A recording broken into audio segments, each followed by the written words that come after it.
Okay. 1, 2, 3.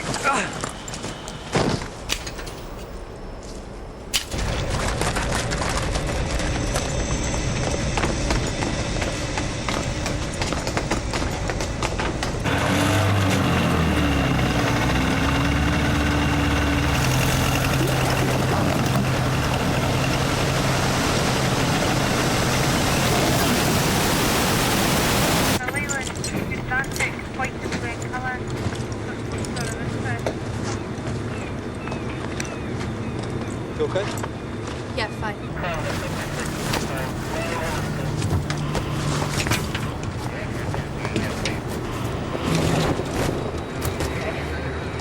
Ready? Yeah. Go!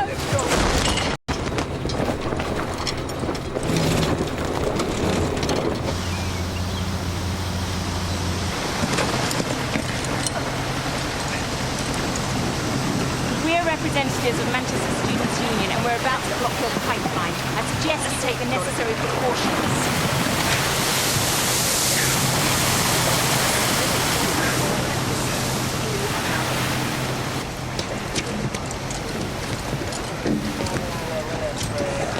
You're on private property.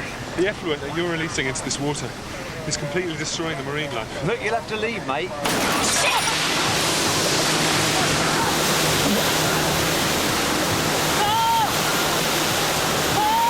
You know, this company is breaking its own guidelines. Maggie!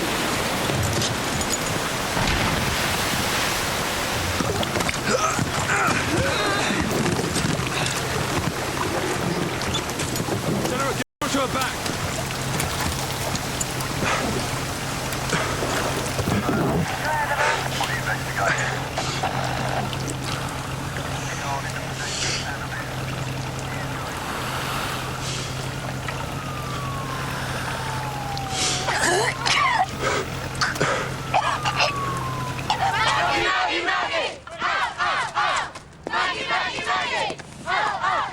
Claim you put yourselves in danger. Pumping out boys, why don't the police arrest them?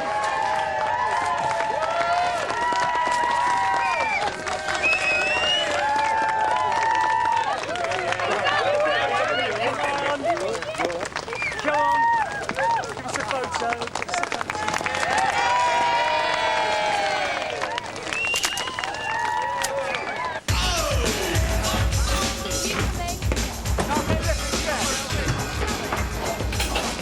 They're mine, are they?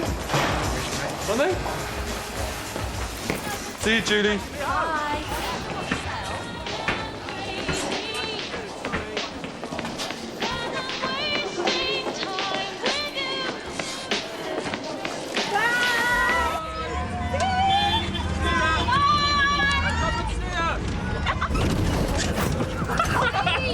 Stop the car, I'm driving.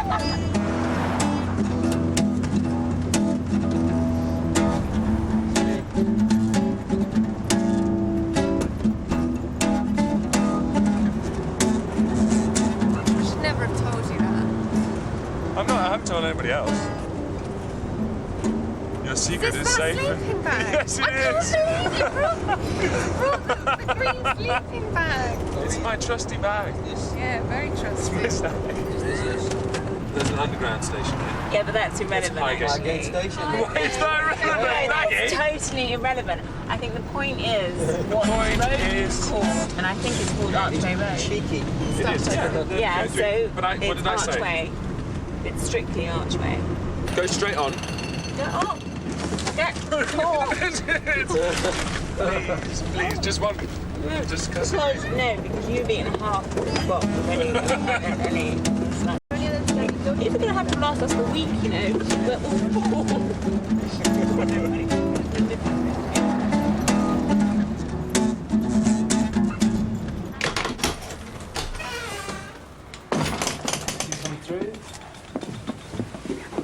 Through there's one bedroom, upstairs there are 2 other bedrooms, and on the top floor there's a self-contained flat. And this is your kitchen. Yeah. So light coming through. This is the main living area. Great big bay window, so there's lots of light.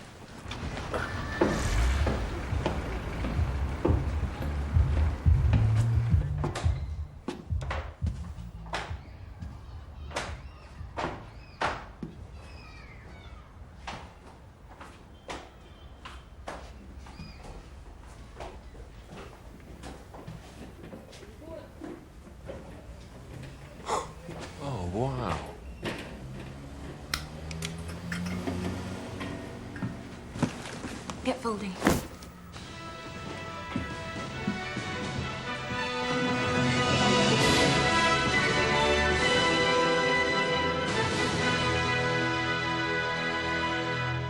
The Conservatives and Labour each predict outright victory. Mr Major appeals to voters not to sleepwalk into giving Britain a hung parliament. Mr Kinnock says Labour's constituency returns show they are on course for an overall majority. You're late. Totally grovel to get you in for this. I thought you said they were desperate. Good pass.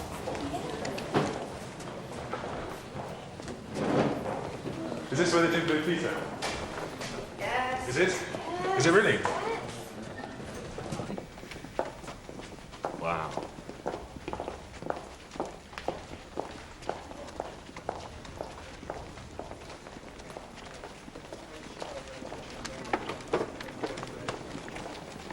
Josh, what are you doing here? It's got to be one Tory in the building. Order the removal vans, mate. We're moving in. Keep dreaming. Lib Dem, 4,687. Green, 655. Thank you very much. Mitcham and Morden. Liberal Democrats go into third place from second place last time. And then the battlegrounds, the seats Labour needed to take. This is one, Mitcham and Morden.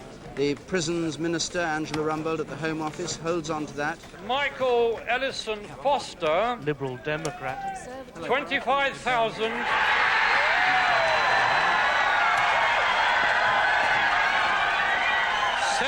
Chris Patten has lost this seat. How's it looking?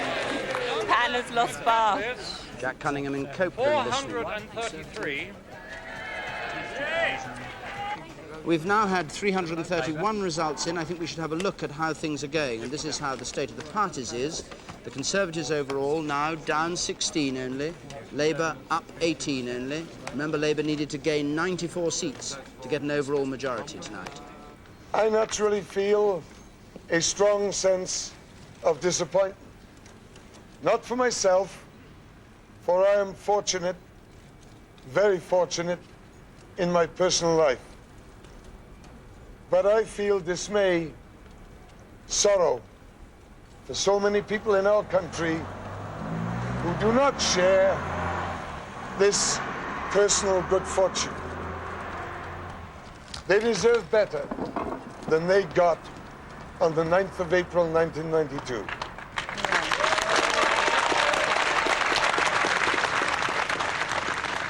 This can't keep happening. That is 4 elections in a row.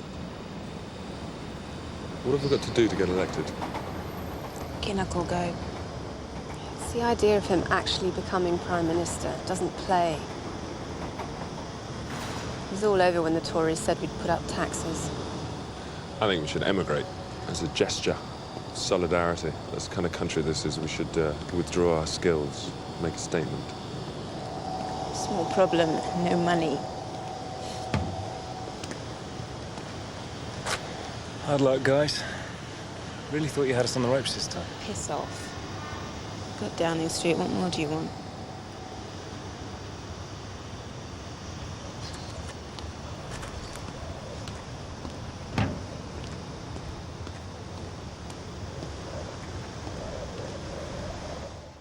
Mr. Smith, his wife and daughters went for a walk in the park this morning, accompanied by the serried ranks of Fleet Street's finest and several bemused tourists who may not actually have known who Mr. Smith is. He decorously fed the ducks, which could have been misconstrued, for his job is to break Labour's run of ducks in recent electoral innings. But then Mr. Smith, being a Scotsman, may not understand cricketing metaphors. Out. I'm desperate, Paul.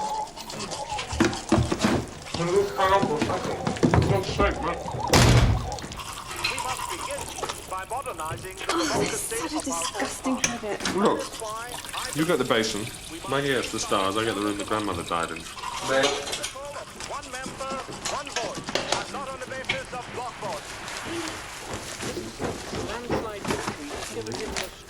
the Labour Party writing to you? Sticky fingers away.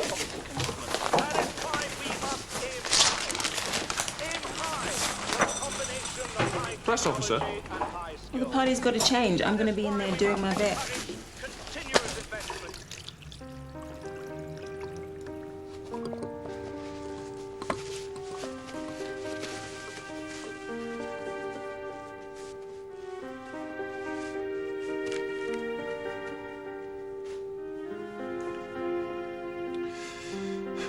What do you think the press office can do to ensure Labour win the next election? I mean, apart from challenging this government with every means possible, you know, and I see the press office as having a vital role to play. We also have to stand behind John Smith in the root and branch reforming that this party needs. Examining everything. Nothing can be sacred. Our tax plans, unilateral disarmament, our presentation skills. I mean, even our links with the unions will have to be re-examined if we're to avoid a fifth term in opposition.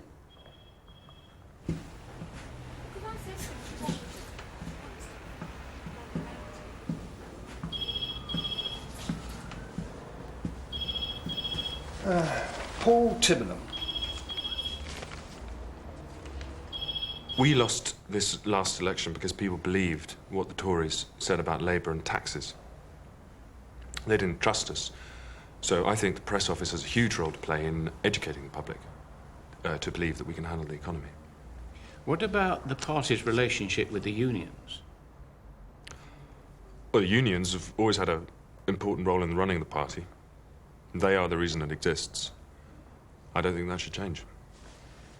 That was my job, you know? I found it, my chance to do something. I want to make a difference too. It was advertised. Oh, bollocks. You didn't see it, I saw it. That's silk.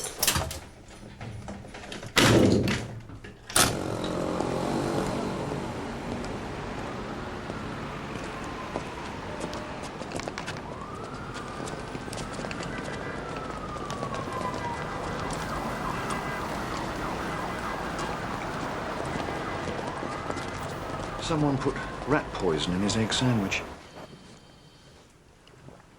Not sufficient to kill him.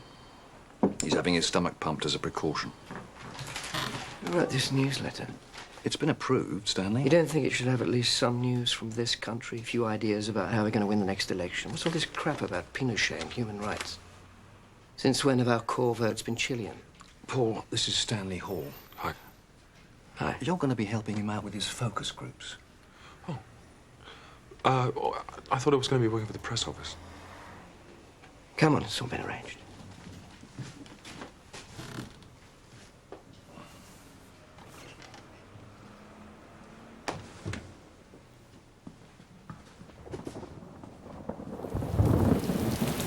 These are soft Tories who bought into the whole Thatcher revolution.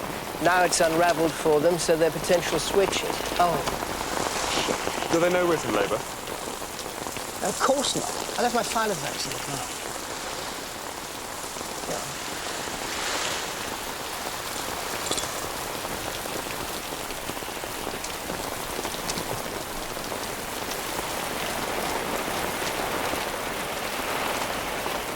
I'm a salesman, paint, commercial paint.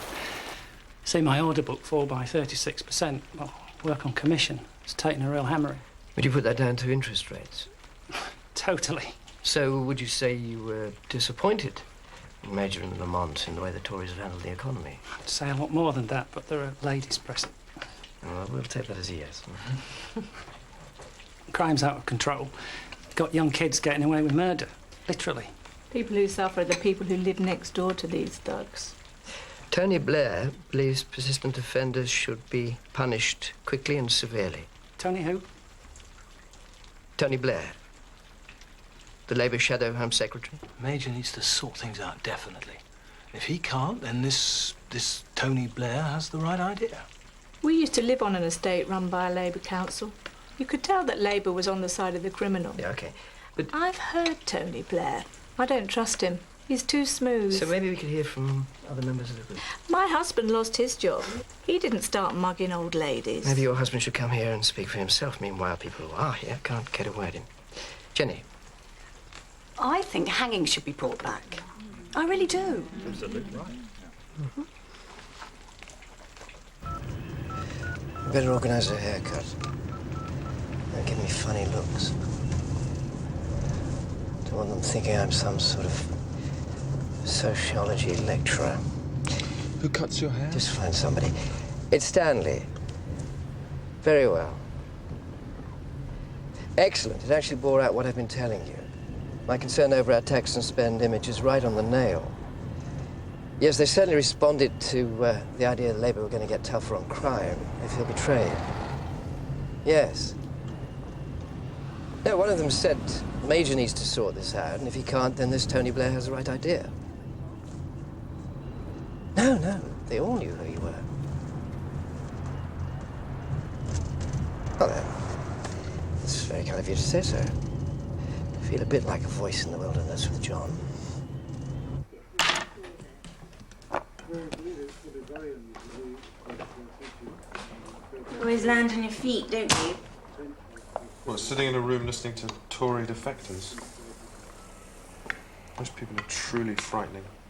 Those are women who would have been sitting beneath the guillotine counting the heads into the basket. I certainly wouldn't be much good with the Leafy Lane Brigade. If they feel betrayed by Major, then that's good for us. There are others more deserving of our time, Paul. Yeah, of course there are. And those are the people we'll look after when we get into power. But for now, we need to convince those soft Tories to vote Labour. Oh, God. Soft Tories. Even the words make my skin crawl.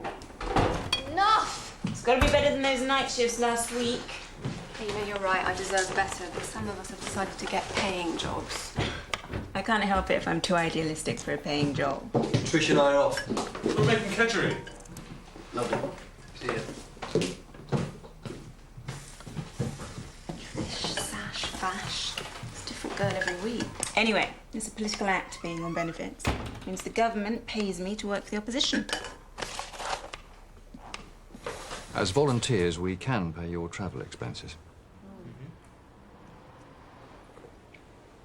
So long as you're not coming from Edinburgh.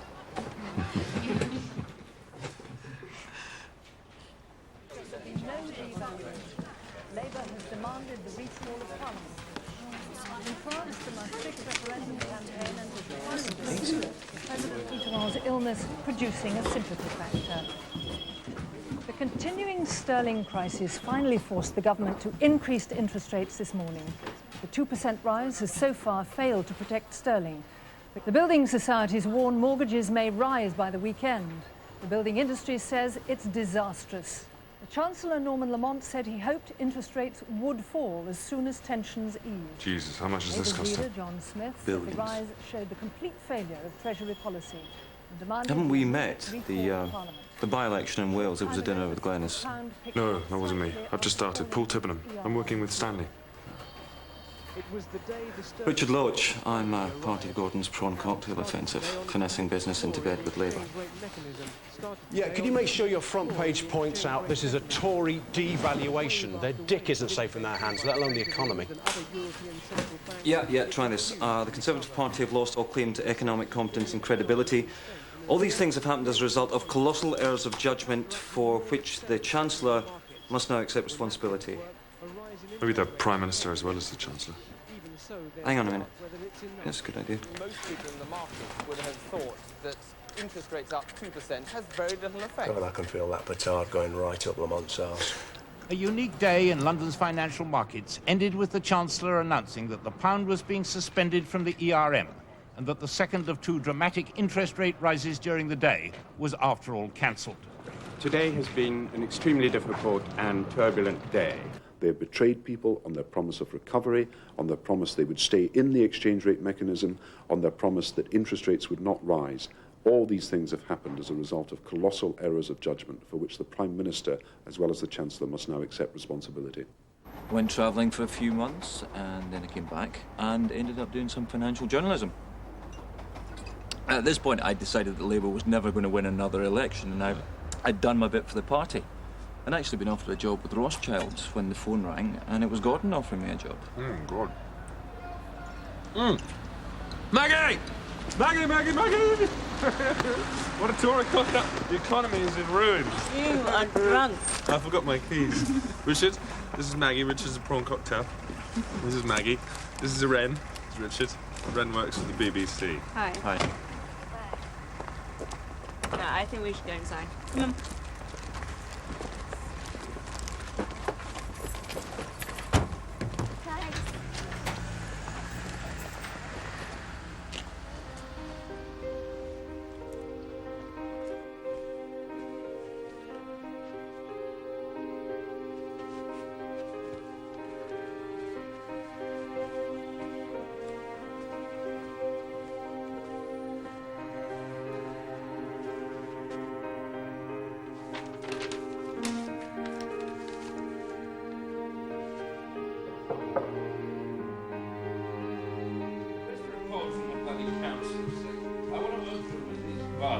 about how evil they are. So we're bashing the underclass again, are we? And the poor underclass bollocks.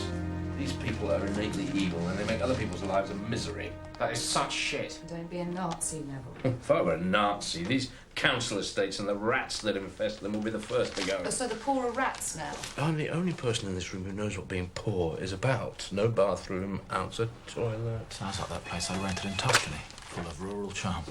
Thanks. Tell him we'll be right down. He's here. Yeah. Yep. Oh, come on, you want to listen to this? He and Brown have just come back from America eulogising about Clinton, so I'll start with that. Then Claire Short, then getting tough on crime. Is that spending commitment? Let's have some substance. Touchy-feely brigade on board, the Harriet Harman. Is John Smith ready for Keynesian economics backed by the electric chair? You could give the idea to people in your own party that you want to become a much tougher, less socially aware party than in the past. I think the most important thing is that debate takes place in a sensible and mature atmosphere, and people don't end up thinking that, you know, anybody is suggesting that you can apply holus bolus solutions from one part of politics over in America to Britain, because nobody's actually saying that. Claire Short. How do you answer Claire Short's point, then, that what she sees in all of this is the continuation of a process, which... Project. A project is the word that she uses, which dates back to before the election, to the preparation of a new model Labour Party, a project which involves reshaping the party in a way that many left-wingers would no longer be happy to be part of.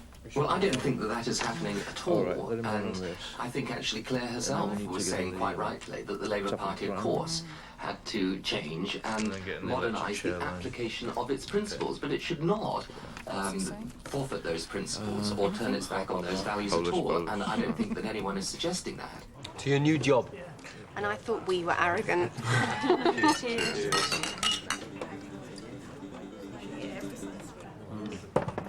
It's just, I don't know why we're paying so much attention to these bloody Leafy Lane people. We can't afford to ignore the middle classes. We should get something to eat. Let's go for a curry. Count me out, I'm broke. Oh, my treat. No thanks. Pass. Coming for a curry, Richard? Absolutely.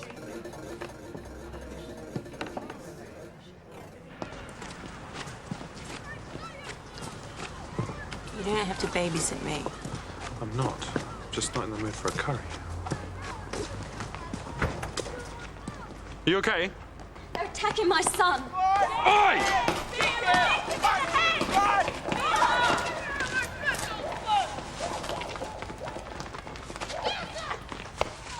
He should have an inhaler.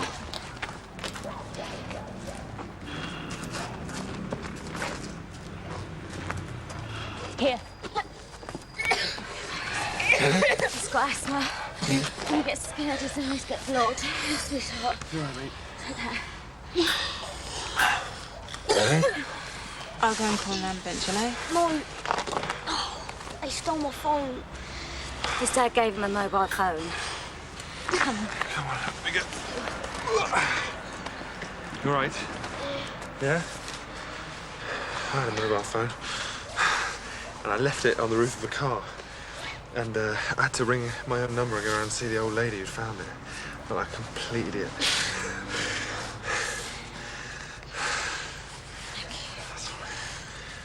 Sure you're all right? Yeah.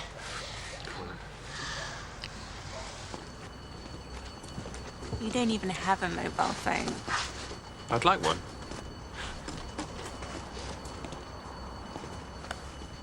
My hero.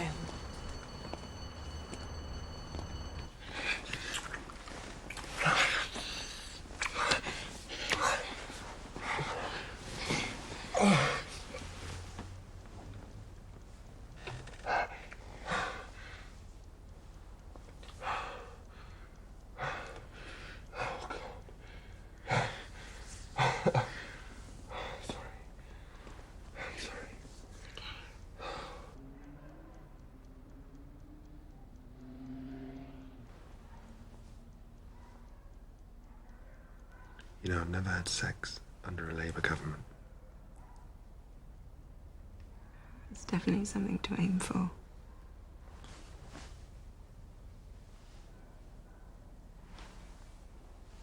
Are you going to go back to your room? Sorry?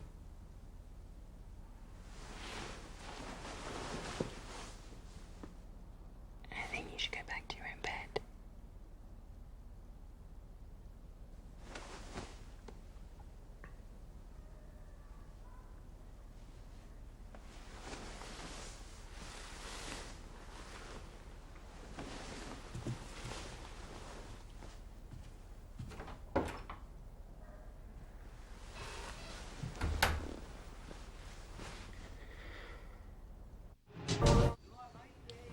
Paul. Paul, wake up. What? What's the matter? 8:05 this morning, Sir John Smith collapsed at his home in the Barbican, where immediate resuscitation was attempted. We believe he had a massive heart attack. An ambulance was called and arrived at 8:15. The ambulance arrived at St Bartholomew's Hospital at 8:40 a.m. Resuscitation attempts, which had commenced prior to arrival, were continued at Barts. Despite full medical attention to Mr. Smith, he was pronounced dead at 9:15. See you when I see We you. extend our sincere condolences to Mr. Smith's family.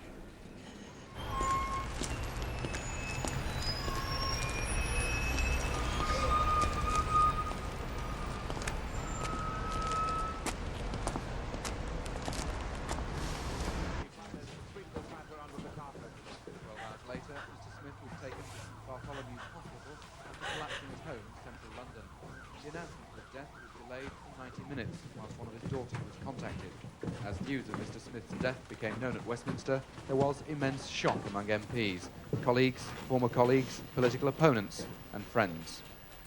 I'm distraught at the...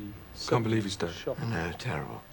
Terrible loss, terrible shock. Last night, Elizabeth and John and Maureen and I shared a glass of So, champagne together. the choice is either Blair or Brown. Bullying form, he made an excellent speech. What? And it is Wasn't there a such deal? devastating Gordon's a senior. No, Gordon had his chance against Smith. He flunked it. Don't get hung up on the past. John Smith believed Newsnight was the most viewed programme on television.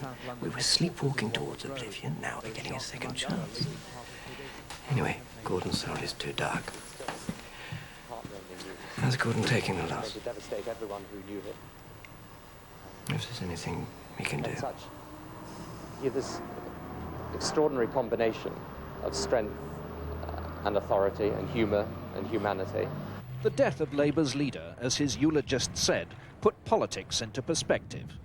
It also brought Westminster to the red sandstone Cluny Parish Church John Smith, a Christian socialist, had attended most Sundays over the past decade, for what was virtually a state funeral. The shadow cabinet, some of whom will soon be vying for the succession, were there.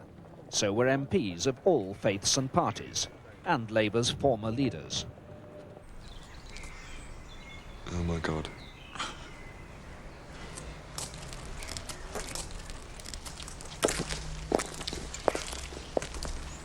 Get rid of that wine about you.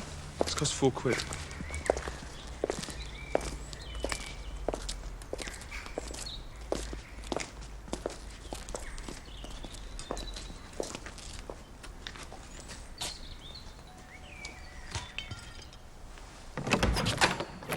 Stanley. Oh, hi. Hey.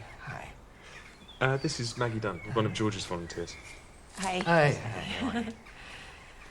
So come in. All right. Good to see you. May I have a book, please? Let's Thanks very much. So why don't you go through? I'll be with you in a moment.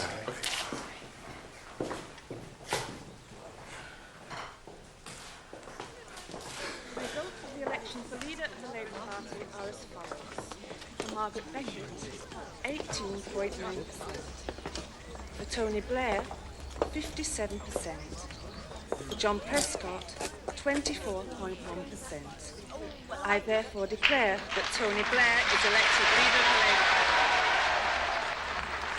And from the new leader himself, a taste of the crusade that he'll wage to get Labour back into power after so many years of political impotence. We are part of a community of people. We do owe a duty to more than ourselves. We should help those. I don't know. Hey. You pathetic bunch of public school boys. Gordon was grieving whilst you and your friends were busy stabbing him in the back. What friends? Gordon was baptised into this party, and now you've handed it over to some carpetbagger. Well, you better know, we're not going to lie down and die. Pass that on to your cabal.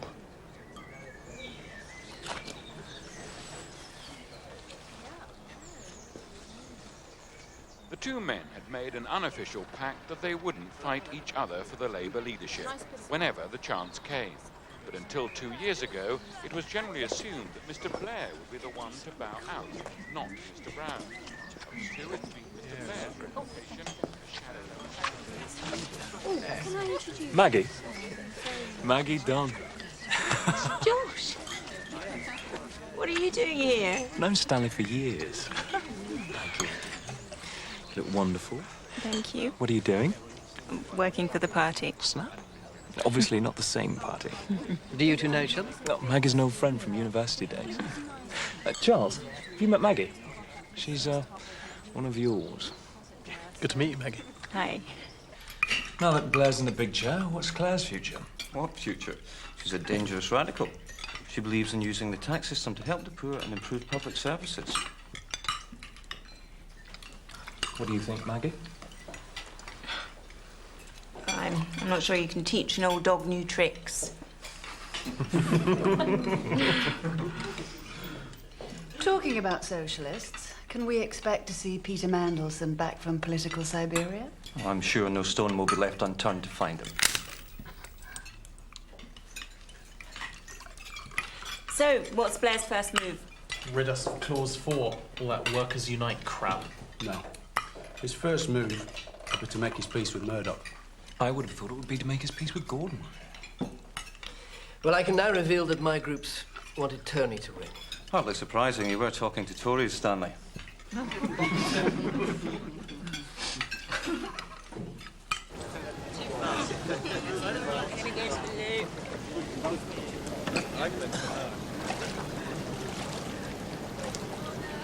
Join us again.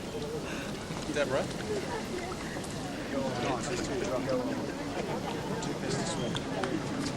Right. That was a cheap crack at Claire. It was a joke, Paul. What? What do you want? You want me to stand around like a spare part while you and Richard sort out your differences man to man? Look, I'm sick and tired of stuffing envelopes, okay? I want a change. And if I have to suck up to a few self-important arseholes, well, maybe I'll do it. And it worked for you.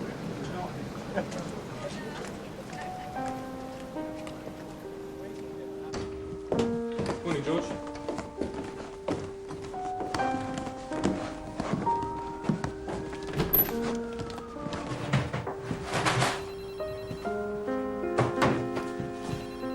Oh, sorry. I thought that... I'm Paul Tibnam. I know you're welcome, Ray. I'm Harvey. We're weirdos, right? We're sitting here on a Saturday afternoon thinking about this by-election, while the rest of the world's out there, shopping, watching the football. And you got a life. And you got homes to go to.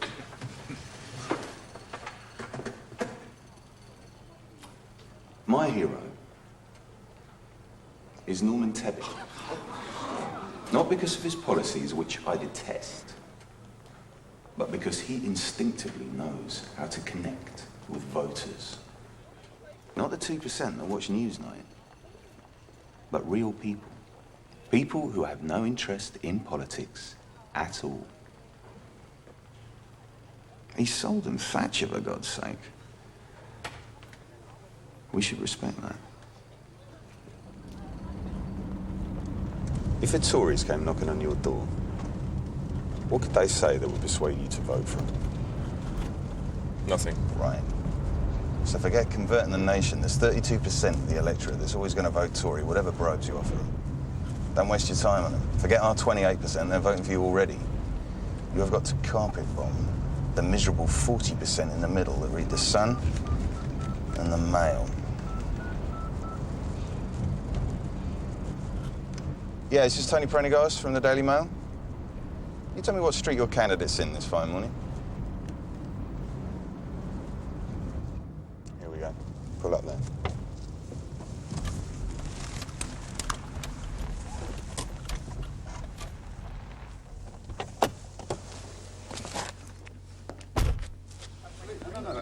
They're going to Why do you arrive. support the legalising of drugs? That's not true, I don't. Yeah, well, your party debated legalising drugs at its conference. You voted in its favour.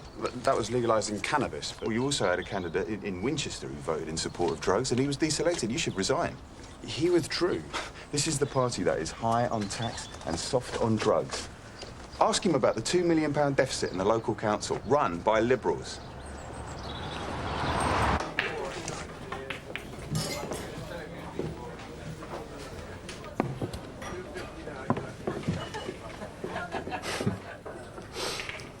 Enjoyed yourself?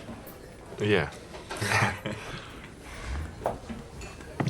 He didn't really vote to legalise drugs, did he? It's a game, Paul. We have to win. Every Lib Dem vote is a wasted vote. You want to lose another election? No, of course not. So you're going to come work for me? I can't, I'm working with Stanley. The art of politics is knowing when to move on.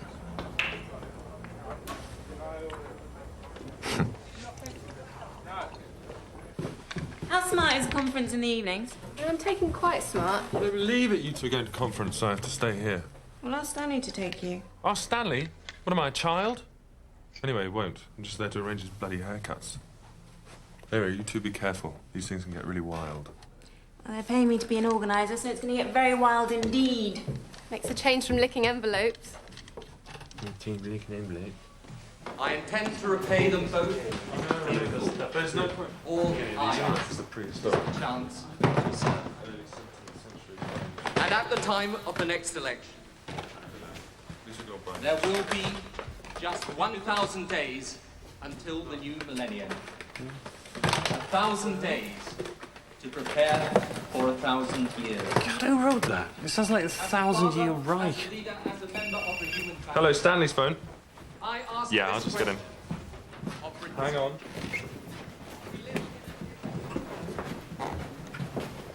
Julie. Julie fucking who? Julie, your wife.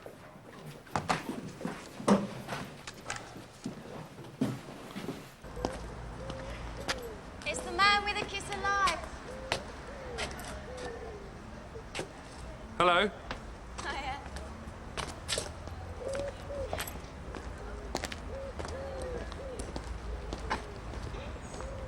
How are you? Exhausted. Still, I don't know what I'm complaining about. It's better than being on nights. Right. I better wake up. The kids will be back in a moment. Nice. Oh yeah, I used to be a nurse. Oh, okay. Right. I didn't know that. But now I work in a building society.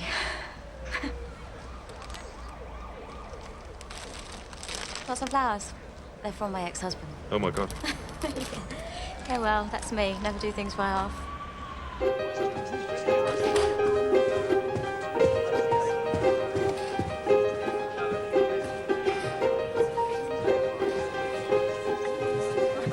Conference. If there is one issue today that emphasises the difference in policies and values between us and the Tories, it is the national minimum wage. The people I grew up with are not speaking at this conference. Maria, where did you grow up? Bradford. Okay, say Bradford, make it personal. The people I grew up with in Bradford are not speaking at this conference this week. They're employed in hairdressers. They work in factories. Is there a problem? They don't work in hairdressers? Not really. Small YTS. Not getting into New Deal, are you? No. No, we're sticking to our script. On you go. Maria. The people I grew up with in Bradford are not speaking at this conference this week. Has everyone talked to you about getting a cleaner? Hairdressers. We don't need They a cleaner. work in factories. They are working in fast food outlets. In Yorkshire, if you are one of the unlucky 130,000, you bring home £100 a week. Now, if you were the chief executive of Yorkshire Electricity, you bring home £6,000 a week. What my generation needs from a Labour government is the end to Tory poverty pay. That's Maggie. Let us get back to what we do best. Represent the needs of ordinary working people. And that is what Labour are about.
Hi, Deborah.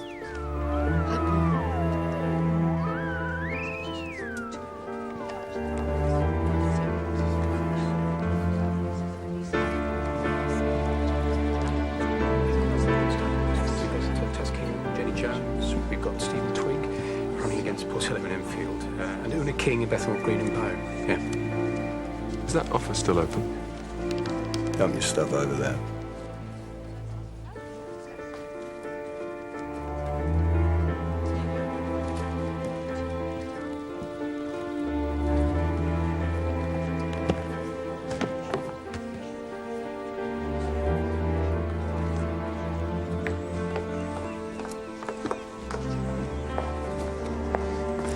Top floor.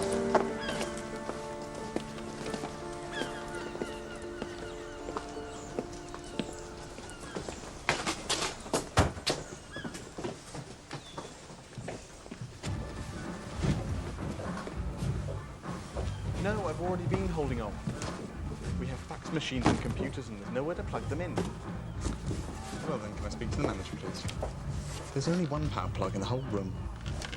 Hi. I need a dedicated line constantly open for my use 24 hours a day. This is the 20th century. You must have more than one line. Unbelievable.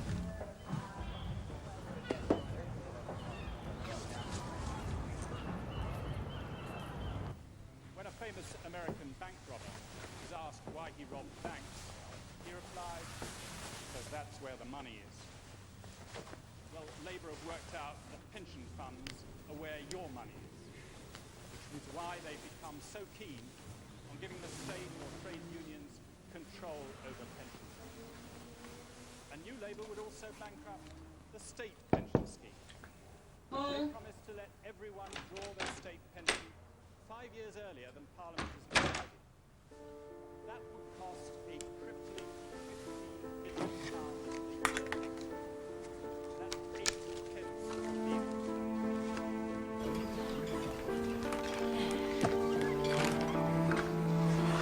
It's like we've been parachuted in behind enemy lines. Have a quick. It'll be fine. I'm hungry.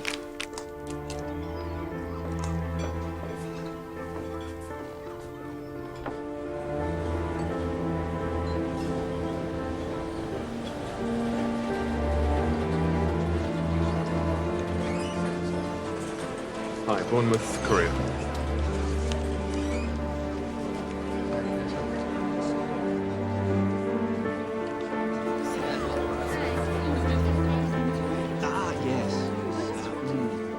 I'm so sorry, I didn't realise it. No, she did. I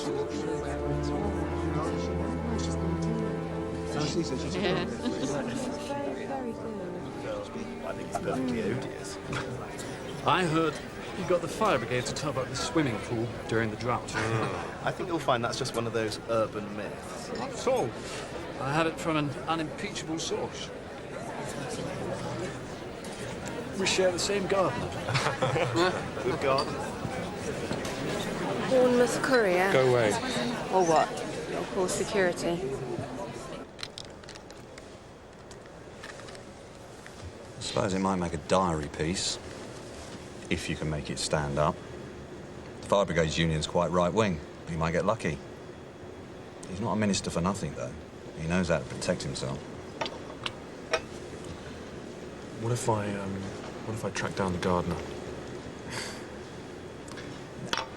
It's a much better story than that. Not that we'd ever be able to print it. He's having an affair. Anyway. The Tories are going to unveil this guy. Apparently, he's a defector from your party.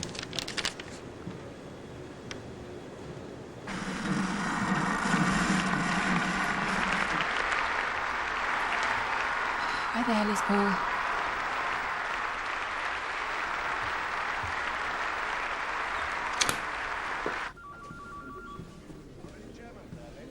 I'm delighted to be on this platform to respond to an excellent debate through quite brilliantly by Thank you, ladies and gentlemen. If you take your seats, please. Thank you very much for turning up at short notice. I think I can promise it will be worth your while. As you'll see from the press sheet, the Conservative Party has a very new member, and I'm happy to be able to introduce him to you today. He's left Labour to join us because he's disillusioned, in his words, by the shabby deception being perpetrated on the British public by the new Labour Party. Excuse me, can I just ask a question? Is the gentleman on the platform, is he actually a card-carrying member of the Labour Party?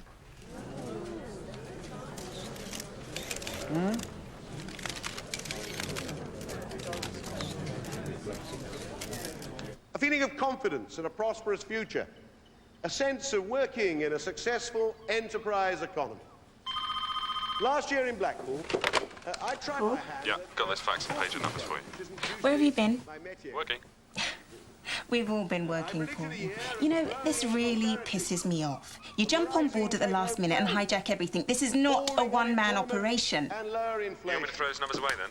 Just hang on. Eat your heart out, Mystic Meg. All those things have happened. Oh, that's bollocks for a start. Sounds like a liquid lunch. Maggie. Shut up and listen. Real incomes in Britain have never been higher. OK, here we go. Real incomes. Give me the numbers. OK, the code is 01202. 01202. 58. 58. 77. 77. 77. 01202. Who believes that the new Labour could have done better?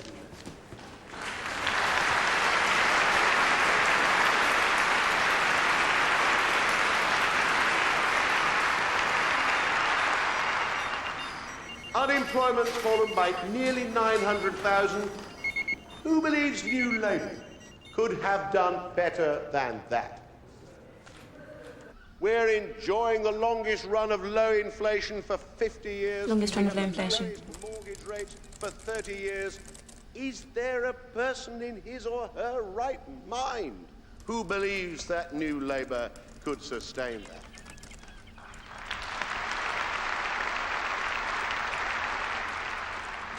We meet today with the British economy in the best condition ever in our lifetime.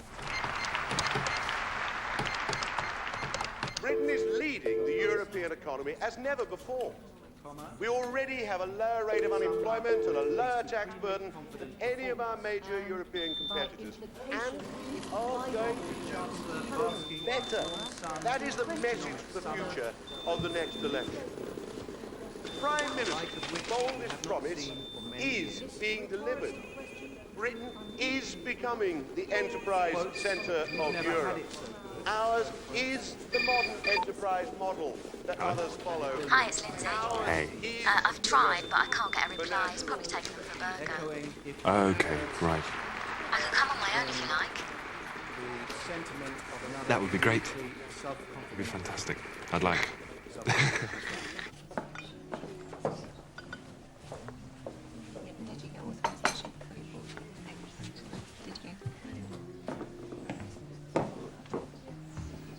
Well done. I hear the press are ringing Millbank to complain about our tactics, which means they've totally forgotten about poor old Clark's speech. I'm Sean Seeley. Hey. You were at Manchester, weren't you?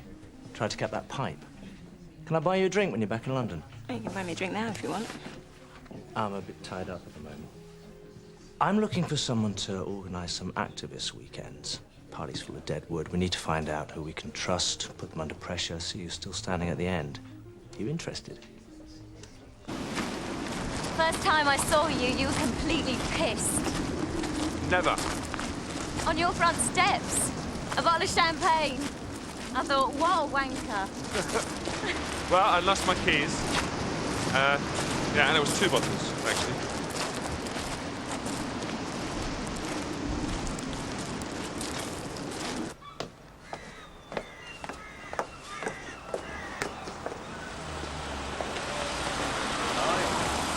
Should have known you'd be involved in all this trouble. Where's Paul? No idea. Can I offer you a lift?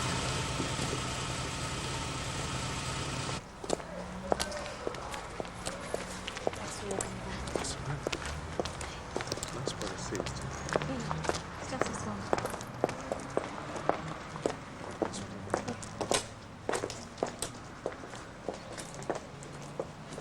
Look, thanks for today. That's all right. That's okay.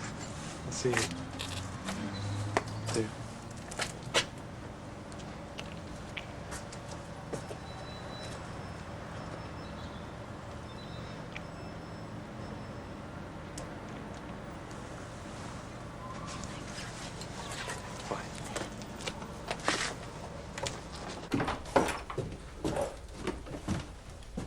Hi. Hi.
Sean sent you, yeah? Yeah. What's your name? Juliet. And what's your speed, Juliet? Typing speed. I can't type. So her husband is a wealthy farmer. He's also a leading light in the constituency association. There's a couple of kids. Where'd you get all this? And they're definitely having an affair. Yeah. It's not just local tickets. No. No. And the best bit about it is, when her husband found out, he kicked her out of the family home. So she's living in some creepy bungalow somewhere. Of course, nobody's going to print it. Oh, they'll print it. We can get her to talk.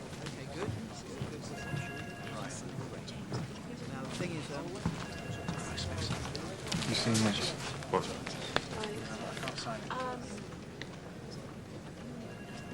I was in this club with this really scary man.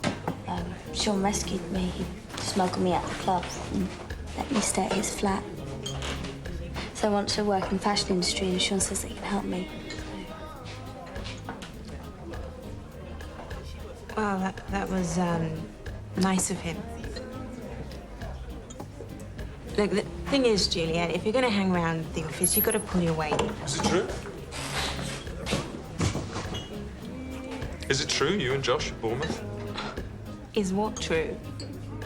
He gave me a lift home. We went for dinner. Well, I hope it was worth it, because he just sold the dessert to the papers.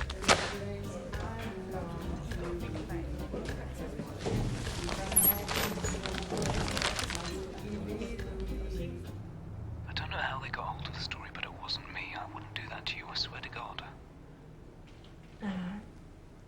I know. Thanks for calling, George.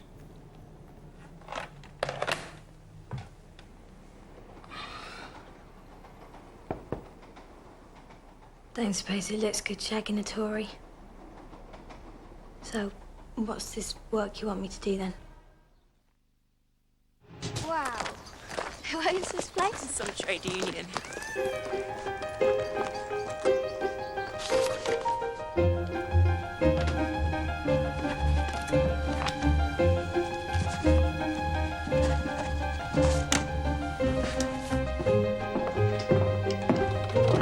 They're here.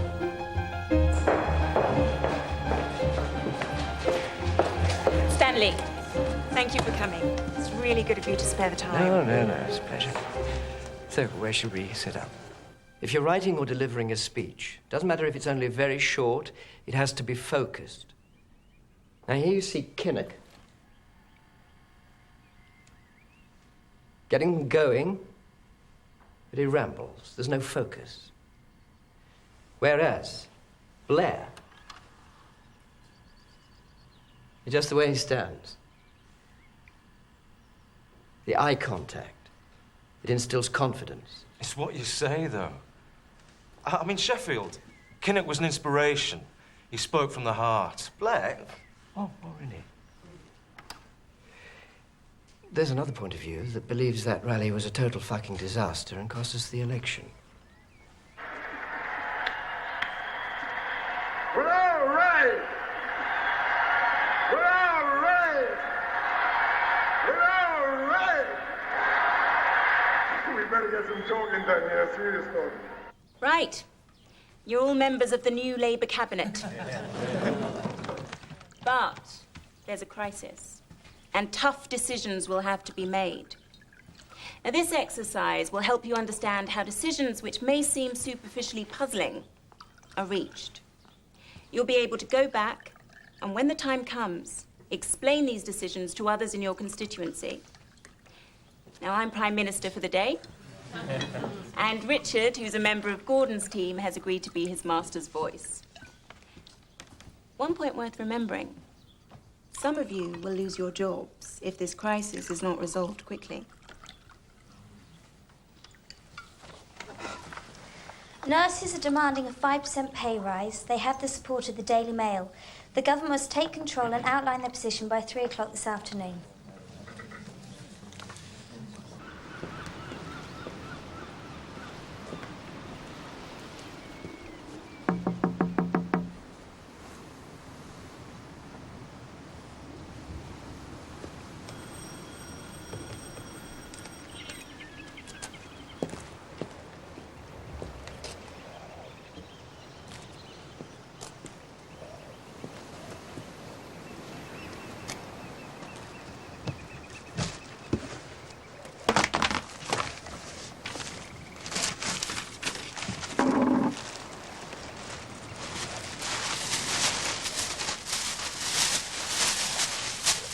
I cannot believe that Labour are going to get back into power, and the first thing we do is we refuse to give our hard-pressed nurses... And do exactly what our critics expect us to do. It's above inflation, and we are committing ourselves as a government to stick to Tory spending plans. But they're nurses. No, there are no exceptions. Where's this money coming from? We can't raise taxes. The party has to put someone up for the mid-morning news. You must agree a line. Secretary of State for Health. The Mail is saying that nurses are going to be worse paid under New Labour than under the Tories. Well, it's possible in the short term. If I go on the news and say that, I'll be crucified. If you go on the news and say that, you should be crucified. You don't say anything. The agreed line is we are sticking to Tory spending limits. Now, they had no plans to give the nurses this kind of pay rise. What if we redistribute more of the overall health service budget to the nurses? One of my pledges to the country is to cut NHS waiting lists. Yeah, OK, but in real life, we're not going to be following Tory spending plans. Yes, we are. Well, you put up income tax to fund the nurses' pay rise, and you can say goodbye to a second term. You freeze taxes and allow a bit of breastfeeding from the public over the nurses. Life goes on. Well, that's true. Or every government treats them like shit. They won't go on strike. Oh, for God's sake, listen to yourselves. We're supposed to be a Labour government.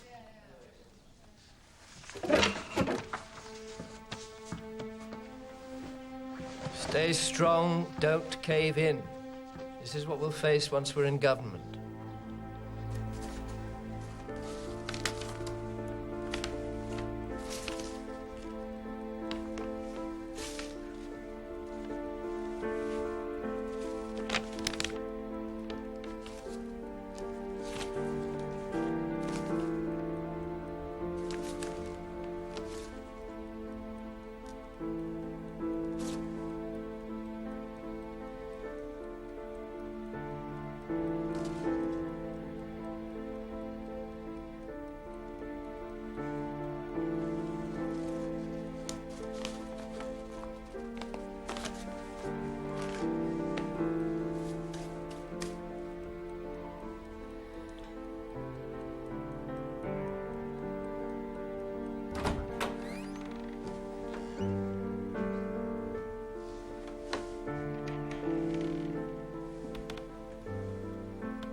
Carol, this is Paul.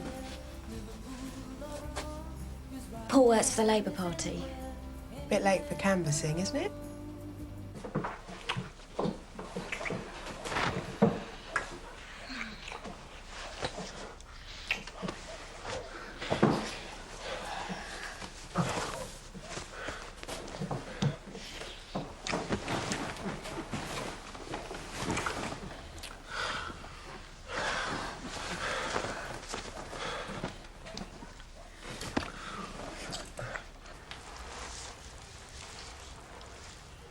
Why don't you come and work at Millbank? We're going to need people for the election. I've already got a job. Well, you didn't get paid, so you could work whatever hours suited you. You think I've got time to spare?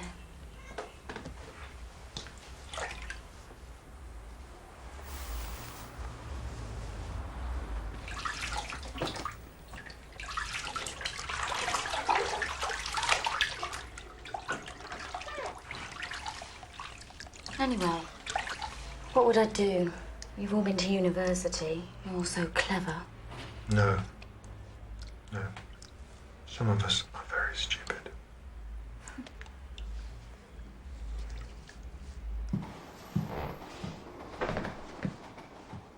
Parts of the villa went back to the 14th century. It had a pool. You really need a pool, especially up in the hills. We should all go next summer. Drink Vino Nobile. Josh. Hi. Hi. Ah, just in time for coffee. Paul, this is Lizzie. Hello, Lizzie. Hi. So, if you win, what happens to the Millbank army? When we win, you'll be out of a job. Most of the contracts run out the day after the election. Richard will be all right. He'll be one of the pointy heads running the economy. Watch out if you're a nurse. You and Paul will be on Bambi's team. Some of us have not been skipping up that yellow brick road. Blair's team are all public schoolers from leafy Surrey. Well, that's why he uses these focus groups, because none of them have a clue what ordinary people are thinking. Tony actually shows his commitment by sending his kids to state school, along with other ordinary parents. Tony actually sends them to a school halfway across London. The party's opposed to Tory parental choice, and now we're led by somebody who takes advantage of it. Oh, that sounds dangerously like a principal to me. Get over it. Yeah, he's just a pragmatic sort of public school boy. Jesus, come on, you two are supposed to be on the same side. Education, education, education. Well, I had a comprehensive education.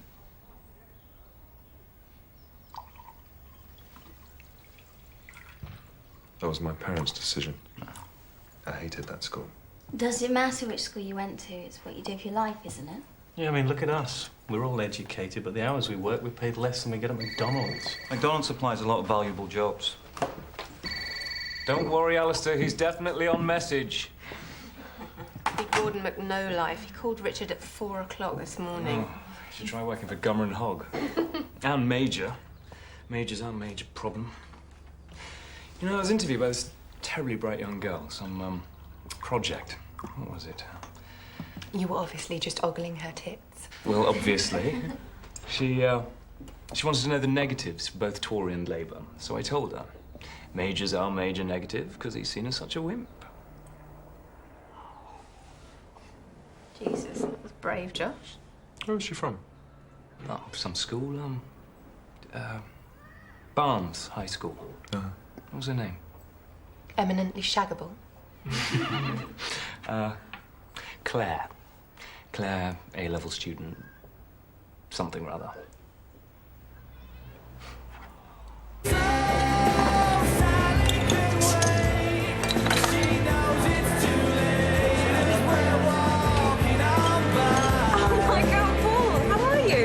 Very good, Sally. How you doing?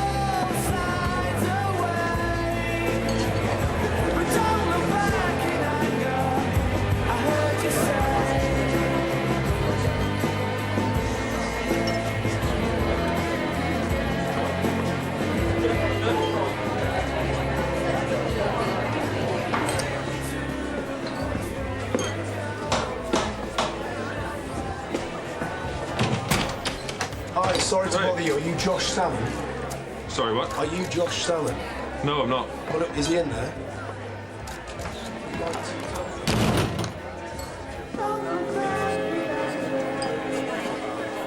Josh? Josh? Sky News are looking for you. Mr. Salmon, how can you square your remarks about John Major with your role at Conservative Central Office? Excuse me! Mr. Salmon! Mr. Salmon! Get off! Come on, Maggie, let's just go. Was it you? He was drunk, Paul. He's a friend. How could you do that? Friend who sells his conquests to the papers. He didn't do it. He rang me up to apologize. And anyway, who said I had to be conquered? You remember 92, standing on the roof, saying we were never going to let this happen again, and Josh there, so smug, saying, tough luck, guys. He wasn't being smug. He meant it. Well, I'm making sure we're never in that position again. Where was this mythical roof? Piss off. You weren't there. Calm down, Paul. It wasn't the road to Damascus. Well, it was for me! As far as I'm concerned, anything that damages the Tories is on limits. I don't know what's happening to you.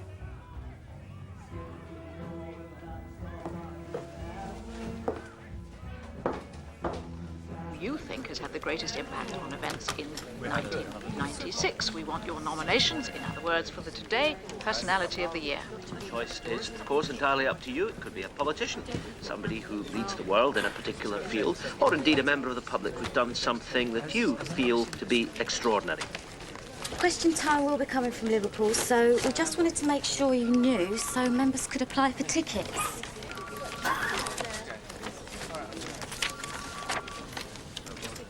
Oh, yeah. Yeah, that's great. Thanks a lot. Bye. To be honest, he's behaved like a complete bastard, and why should he walk away? Well, exactly, I think you're right. I would really rather not, because it was friends who were concerned and suggested I get in touch with you. Hope you don't mind.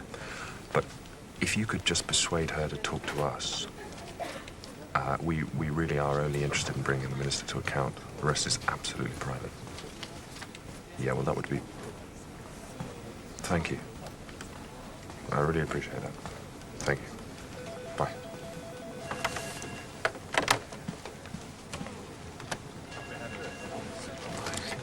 Mr. should I do with this? Somebody left it on my desk with a list of numbers. I'll send it out, I guess. Make sure you put your name on the cover sheet and get some brownie points.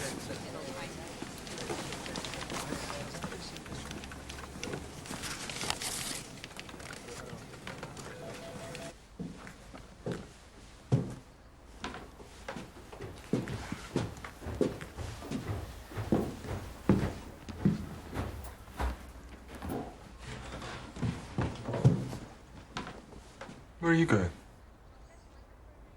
Harvey's asked me to stand as a Labour candidate. I've said yes. So you're too late if you want to steal that job from me. I don't want to steal your job. Which seat? Okay. Does Harvey know? Of course he knows. It's Harvey's way, isn't it?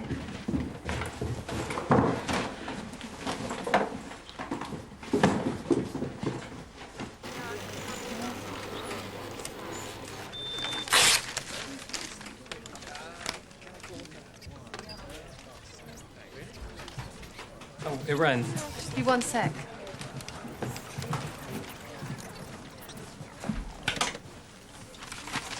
Today received it this morning. They're releasing it to the press. That'll be a first. Today giving the Labour Party a hard time.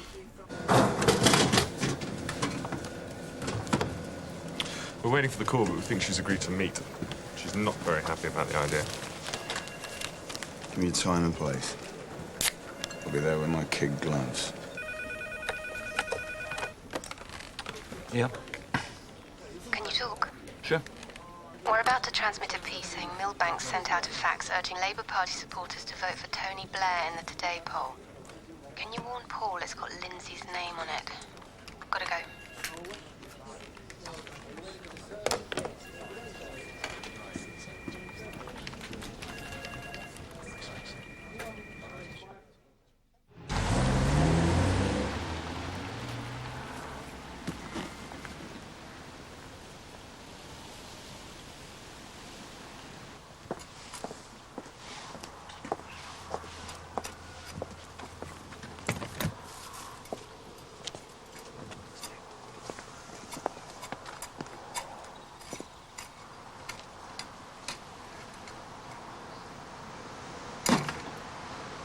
Hello, Dad.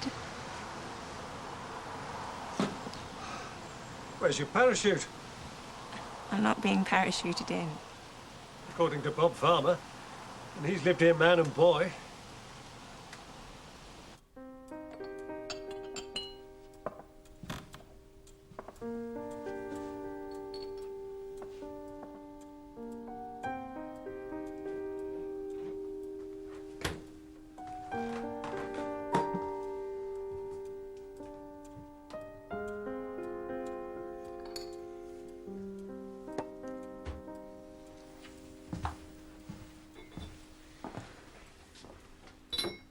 Is Eileen playing golf?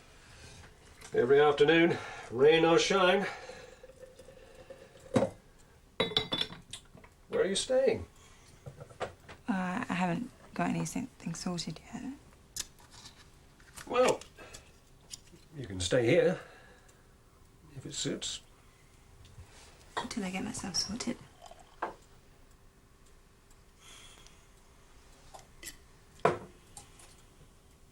You all right, Dad?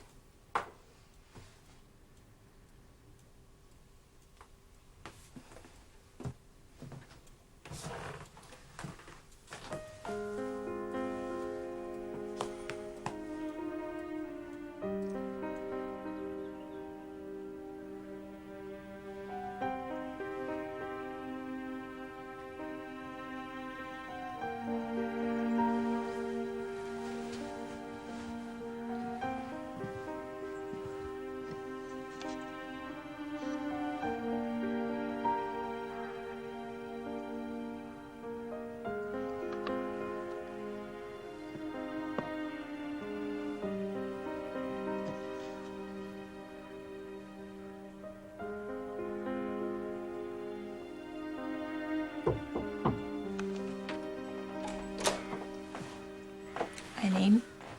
How nice to see you, dear. Come Monday a push, but Wednesday be better. I need to know in about half an hour, 20 minutes.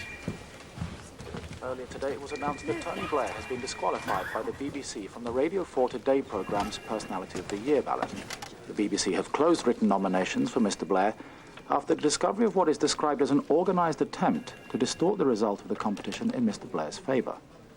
OK, how are we going to make this look good? There's no way it can be made to look good. We kill this story as quickly as possible. Party official acting without authority, trying to drum up support for Tony. The moment it came to our attention, it was stopped. Did Tony get nominated? No. Who sent the fax?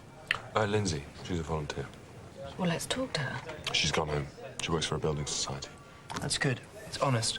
Trustworthy. Well, we can send her away for a few days. She's got 2 kids. She can't just disappear. Fax was just lying on a desk. All she did was send it out. Our priority is to protect Tony. He has to stand above this. We can't have him looking like he needs to win some stupid popularity poll. You want somebody else to take care of this one? No. I'll talk to her.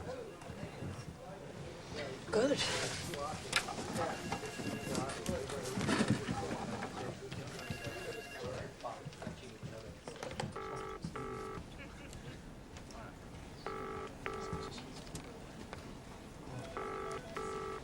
Hello? Lindsay, it's Paul. Hi. You still at work? Yeah, can you talk? Sure. Listen, remember that fax you sent, personality poll? Yeah. We've been accused of trying to fix the competition. You're joking. How come? Well, the fax was encouraging people to ring in and vote. The BBC Some people have taken that as cheating. organised attempt to get Tony Blair chosen. Shit, it's on the news. Yeah, don't panic. We're on top of this. Listen, there's only family you can go and stay with. Says Mr. Blair did not Lindsay. Yeah, no, not really. What about Dave? Can you go and stay with him for a couple of days? No, Paul, I won't do that. The Labour leader in Dublin tonight was distancing himself from any attempt to fix votes in his favour. Well, first of all, can I say I know absolutely nothing about this at all. As I understand it, it was a party official who was acting without authority. The moment it came to our attention, it was put a stop to. And you know, I think that, of course, these things should be done properly, but I'd say I knew absolutely nothing about it. This is it? Oh, wicked. It's like you're in witness protection. That makes me feel so much better.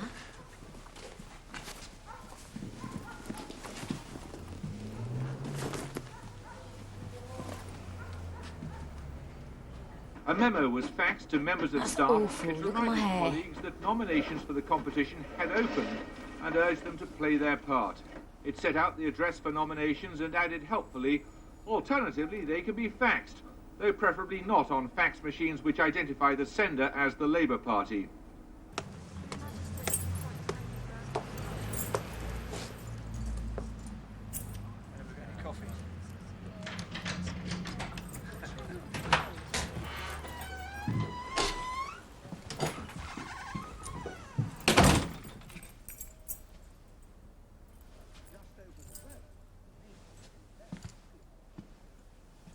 Lindsay here. Upstairs. She okay?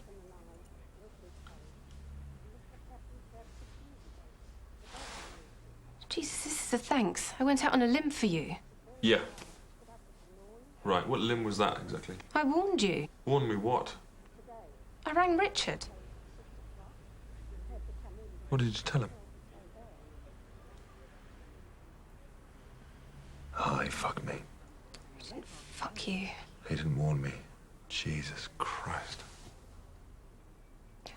Positions are getting really complicated.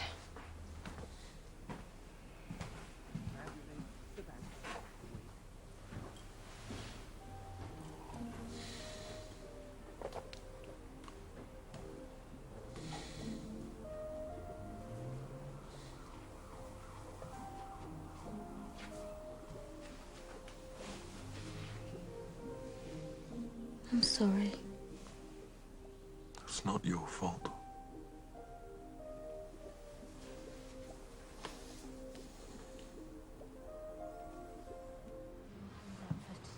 Yeah, we've done it. Yeah. Just check your ties straight. There we go. Right. your lunches? Yeah. Choose on you. Okay. Now, have you got your homework as well? Yeah. Okay. Be good. If there's any problems, you tell Andy, all right? Okay. Come on, kids. Bye. See you later. Bye. Right, let's see if you're very good today.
From where I'm sitting,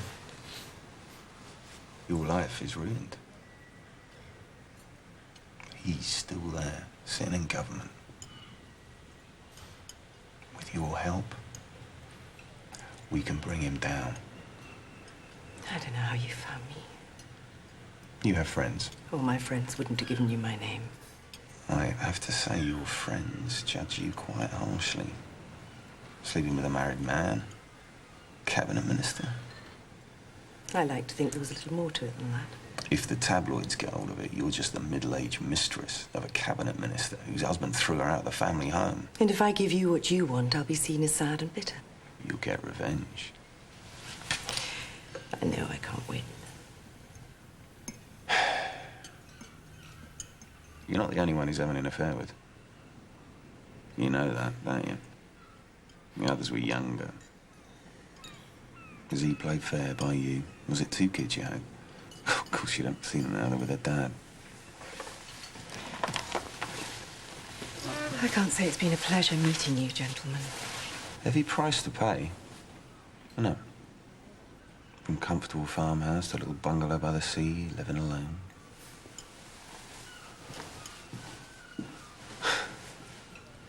I knew we were sunk when she didn't touch her tea. I need some fresh air, I think. Good idea, but see, Yeah. come with you. No. You drink your tea.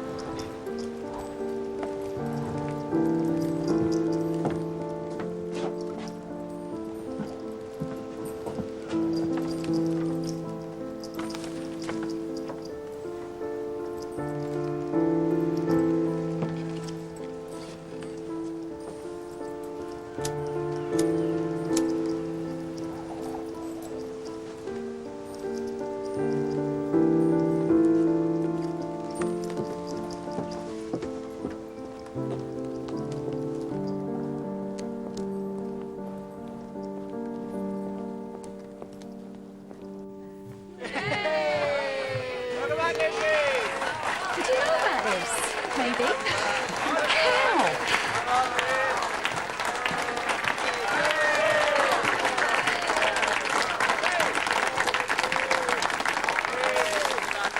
Welcome home.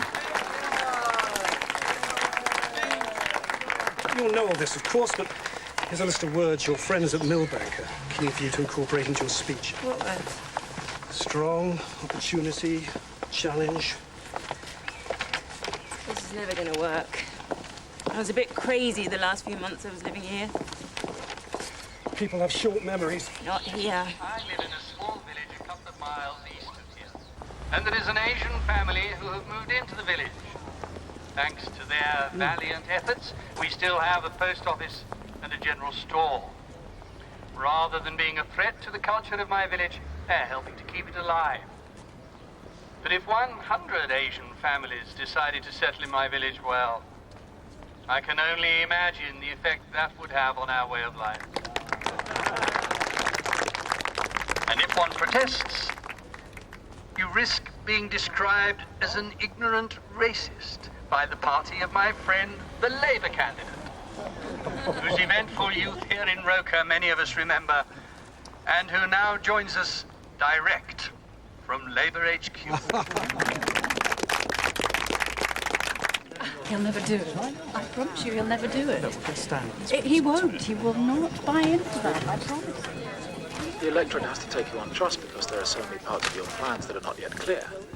We're asking people to believe that a political party can make promises and deliver them, unlike the Conservatives. The Tories have said that there's a black hole in their spending plans, which you have adopted.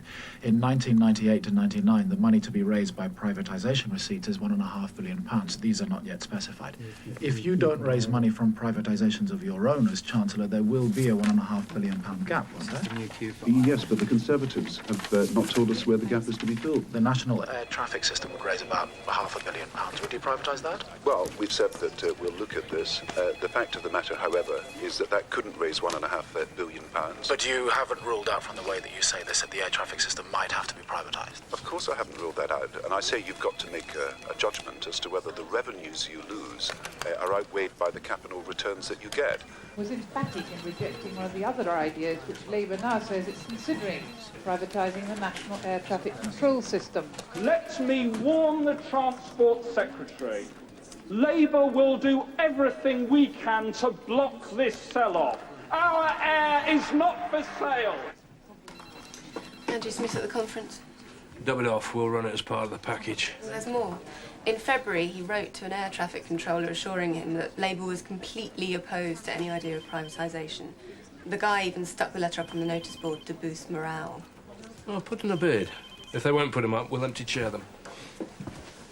Hi, it's Irene. Hello. Hi, can we put in a bid for Andrew Smith? He's out on the stump. We can't raise him. Do you know where he is exactly? Not exactly, no. He's in a field somewhere. His mobile's out of range. Sorry about that.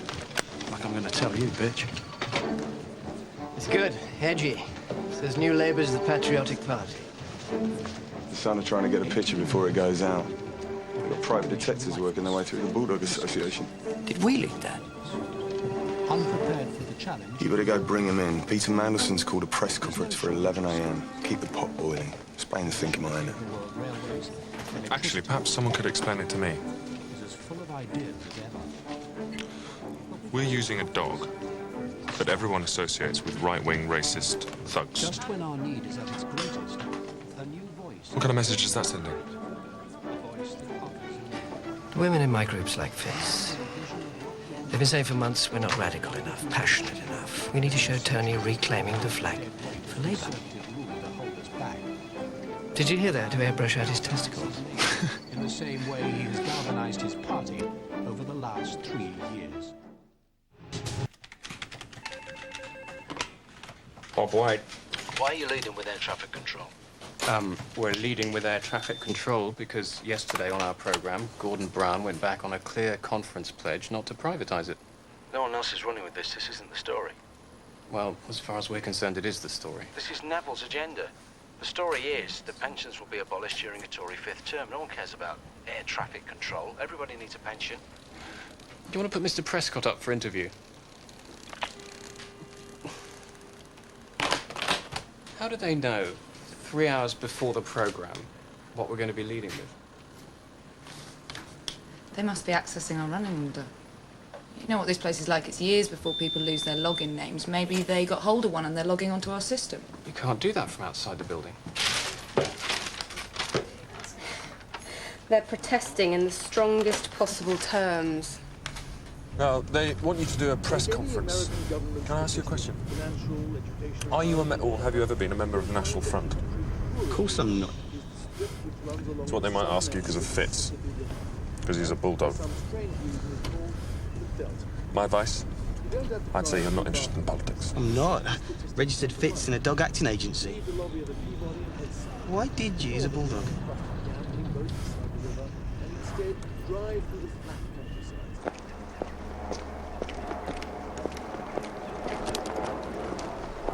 Andrew Smith, Iran Lloyd from the BBC.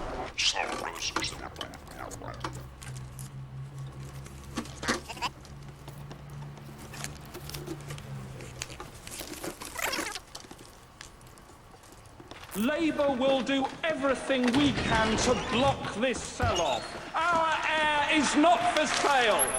When our reporter Iran Lloyd caught up with Labour's transport spokesman Andrew Smith at a campaign stop, she asked him first when exactly the policy, as outlined by him at the conference, had changed. Go tape. Well, this is a Conservative proposal, of course, but at the end of February it became apparent that they'd put £500 million in their public spending plans, and at that point we said, yes, this is something we'd have to consider in government. But of course, public safety must be paramount. But as late as February 5th, your team was still saying the policy had not changed. When were you told, and by whom, that the decision had been made and that the policy had indeed shifted? Look, all of the shadow cabinet colleagues were in touch with each other all the time on matters of mutual interest, and of course I spoke with them. Have you any black friends, Luke? I'm not a member of the BNP. Look this way. I'm not, no. I'm packing. What am I packing? It's just a pet. For racist parties, Luke. Luke.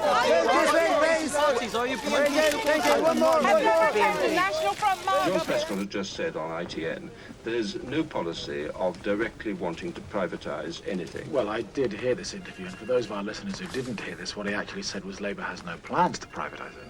No. This is open warfare between John Prescott and Tony Blair, because what Tony Blair has been forced to try and do in the few days of this campaign is to say that the £12 billion gaping black hole in their finances can be met by privatisation. There's one clinching point. Why did John Prescott refuse to come on this programme? He was in the BBC studios and he's run away. This is a disaster. We've completely lost control of the presentation. Now you people need to get on top of your job! Because their policies collapse at once. Now, you said you're going to come back onto this air traffic control We want thing. an on-air apology now. There is no disagreement over policy. We demand you put this right on air now. Tony Blair No, sorry, that's not going to happen. Immediately. Going out. Nice programme today. Can you not leave dirty towels in the bed? It's not dirty. Well, it's wet. And while we're talking about the programme, why have you got people at Millbank logging onto bases to get our running order? That's rubbish. Oh, is it? Is it? So are you telepathic? Otherwise, how come I'm talking to people at Millbank who know what we're leading with 3 hours before the programme goes on the air? Well, it's not difficult to work out, is it? We know it's going to be anti-Labour. Neville can't wait to get our heads on a plate. Everyone knows he's a Tory. That is a fucking lie. How dare you? Andrew Smith says our air's not for sale. Gordon says he wants to privatise it. He's breaking a conference pledge, Richard. What do you expect us to do? Ignore it? You have a public responsibility to be questioned, yet you're quite happy to put up an empty chair. Jesus, if you're like this now, what are you going to be like when you're in power? And carry on like this, you might not be there to find out. You could find yourself in permanent exile. The hell do you mean by that? What do you mean by that, Richard? I've had enough of this. Then get out.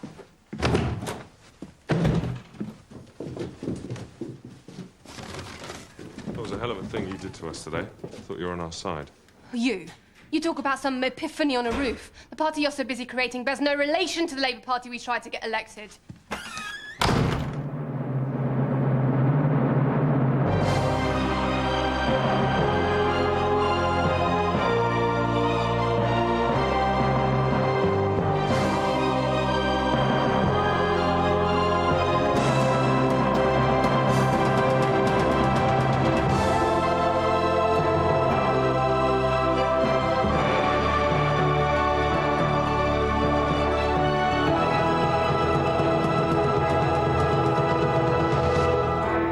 It is 10 o'clock, and we say Tony Blair is to be Prime Minister and a landslide is likely.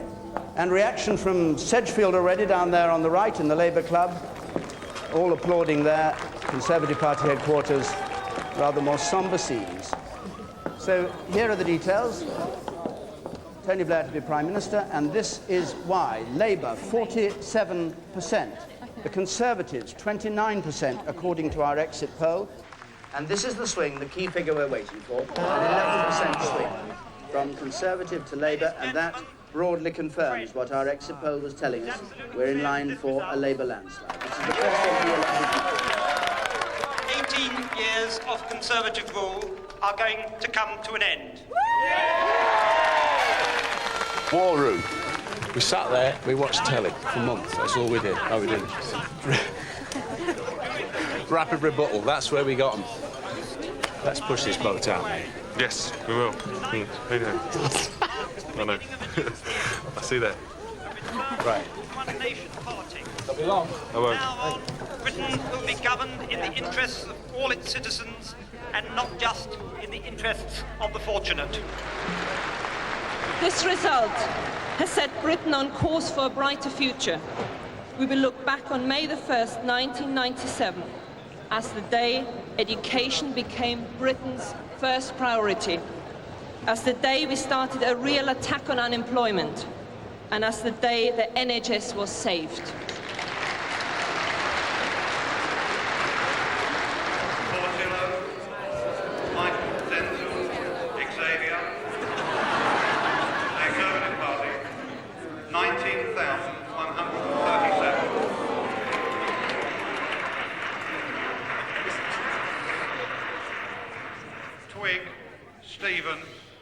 Labour Party, 20,000.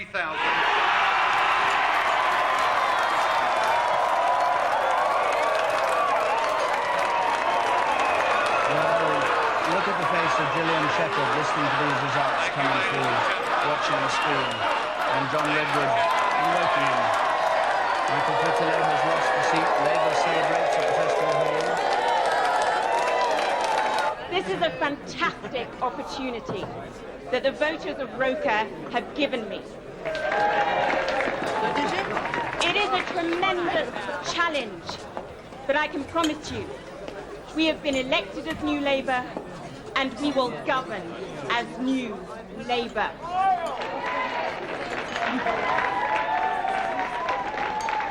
I'd like to thank my team, in particular, my agent, Tim Duncan. Some row out there. You know, we really appreciate all the work you've done. We would win, despite all indications Come with me. to the contrary. And I'd like to thank my mum, who I know is watching me and has kept me strong.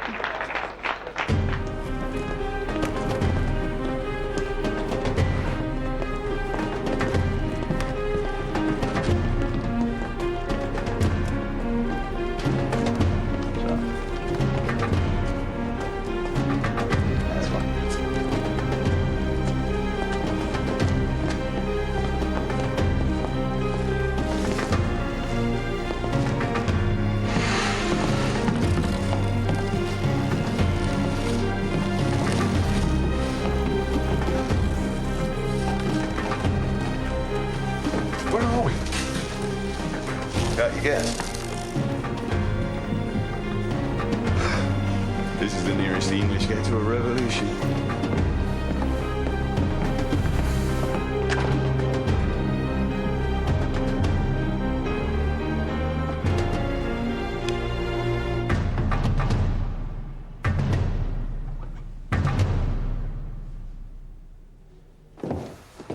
Morning.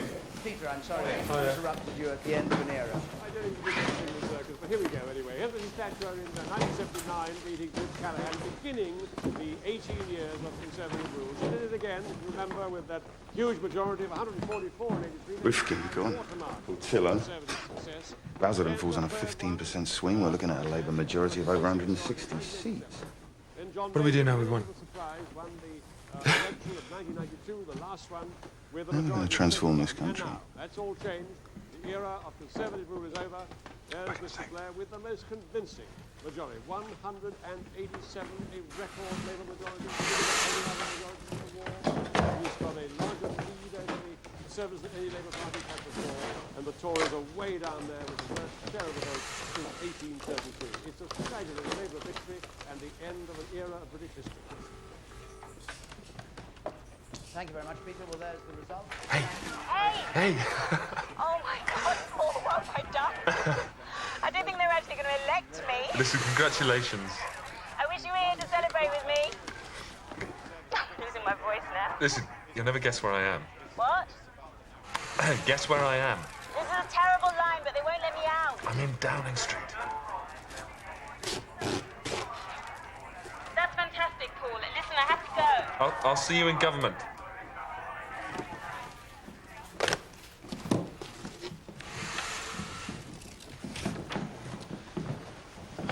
You can see here what a personal triumph this is for Tony Blair, and is going to Hard be luck. treated as a personal triumph for Tony Blair by the party. Everybody said that if he wins, he'll have no problem, because even those who were dubious about the way that he was controlling the party will give him the credit for the victory if they really win, and they've won so handsomely that the whole party, for the moment, is likely to be bound up in the victory.